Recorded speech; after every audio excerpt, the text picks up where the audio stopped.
होली जब से चोली कबो चेंज भइल मोले के वो भारी हमारा पियाऊ के रेंज भइल। ए सखी चढ़ल होली जब से चोली कबो चेंज भइल मोले के वो भारी हमारा पियाऊ के रेंज भइल।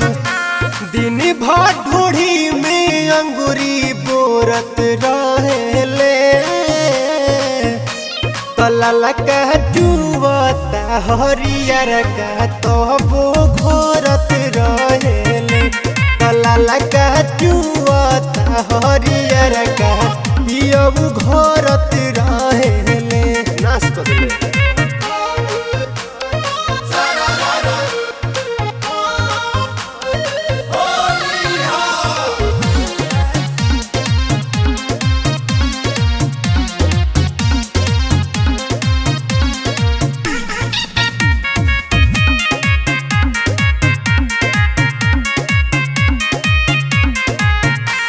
मलाला से रंग हमार रंग लागल फाटे ना जाने कोई सन रहन इनकर बाटे।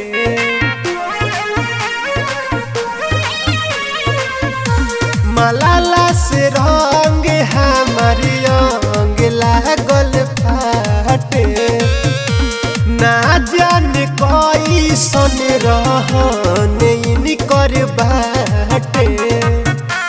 बहरो न जासी अगोरत रहेले तलल कह जुवता हरियर का पियबू घोरत रहेले तलल कह जुवता हरियर का पियबू घोरत रहेले।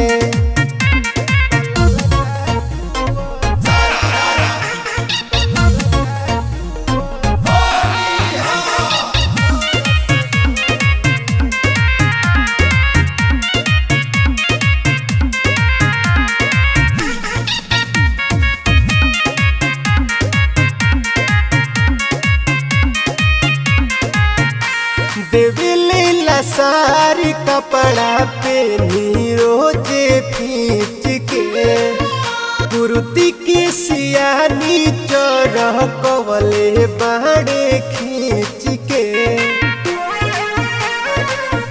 सब कपड़ा नस दिले। देविलीला सारी कपड़ा पेनी रोजे खींच के कुर्ती के सियानी चढ़ कवले बाड़े खींच के सुधा करी अमित के बटोरत रहेले तलल कह जुवता हरियर का पियबू घोरत रहेले तलल कह जुवता हरियर का पियबू घोरत रहेले। दूसरों से डरवावे लागत रे।